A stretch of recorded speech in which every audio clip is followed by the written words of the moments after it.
Assalamu alaikum wa rahmatullahi wa barakatuh. Here is an excellent question.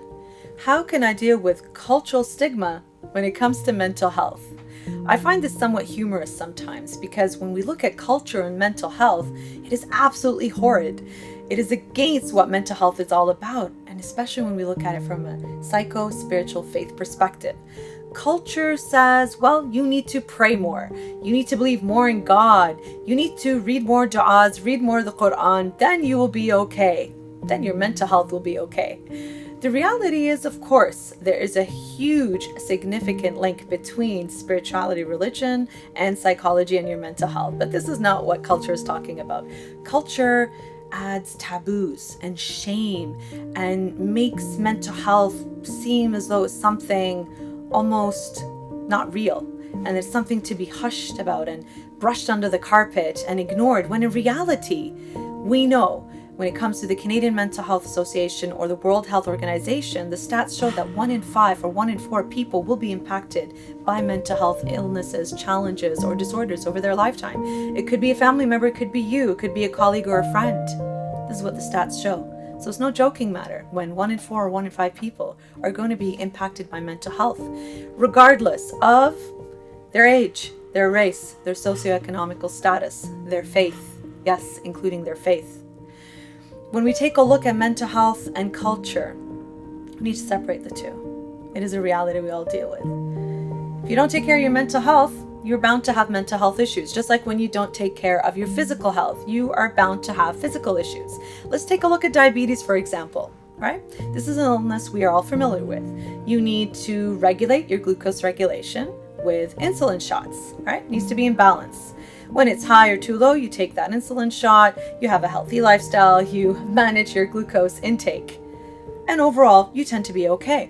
We don't necessarily see the impact of diabetes unless somebody crashes.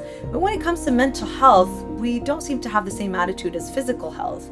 People tend to brag if they have physical illnesses or break an arm or a leg, but when it comes to mental health, it's shh, hush, hush. There's a taboo, and there needs to be silence around this issue because there seems to be so much shame, perhaps shame to the family, shame to the community that, we can't talk about this. Perhaps it will dissipate marriage prospects if somebody is coming from a family who's known to have, let's say, somebody who tried to take their life or had a psychotic breakdown. Yet we know somebody who, let's say, has just given birth or gotten in a car accident or broken an arm or a leg, we are more likely to go and help them. But when it comes to the previous issue, we don't do that. There's a lot of silence and shame around that. And this is where culture comes in, where we need to say, back off, let's look at this realistically and also from a psycho-spiritual perspective. Isn't it ironic that our own faith encourages mental wellness and balance? Right? Imam Musa al-Kadhim alayhi salam, and I will paraphrase, talks about dividing our life into 4 equal parts, or balance basically. An hour to God subhanahu wa ta'ala, an hour for your work, an hour from your family and your friends, and an hour for yourself. This balance here talks about the dimensions of wellness that only recent psychological research has shown to be important as part of our lives. When we create that balance in all aspects of our lives, we are more likely to handle our mental health in a healthier way. So it's really important, especially in this day and age, with our youth, to use the same lingo and language to bring people in rather than push them away with culture, but rather bring them in with pop culture, so to speak, or using social media and connecting with the youth rather than pushing them away. Because when that happens, we are pushing people into the darkness further, where they will lose hope and faith, which then leads to self-harm and suicidality, which can lead to horrible negative influences, including gambling, pornography, substance abuse. The list goes on and on. We don't want it to lead to that dark place of suicidality. We want to bring them from the darkness back into the light, and using our faith when it comes to balance and support and love and compassion and reflection.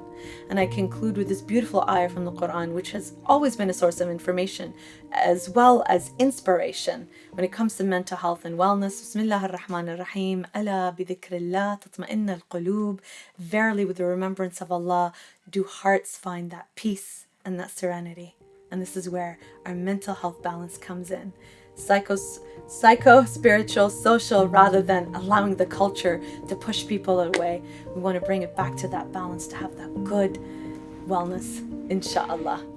Please don't forget to fill out the survey to help us help you, inshallah. Assalamu alaikum wa rahmatullahi wa barakatuh.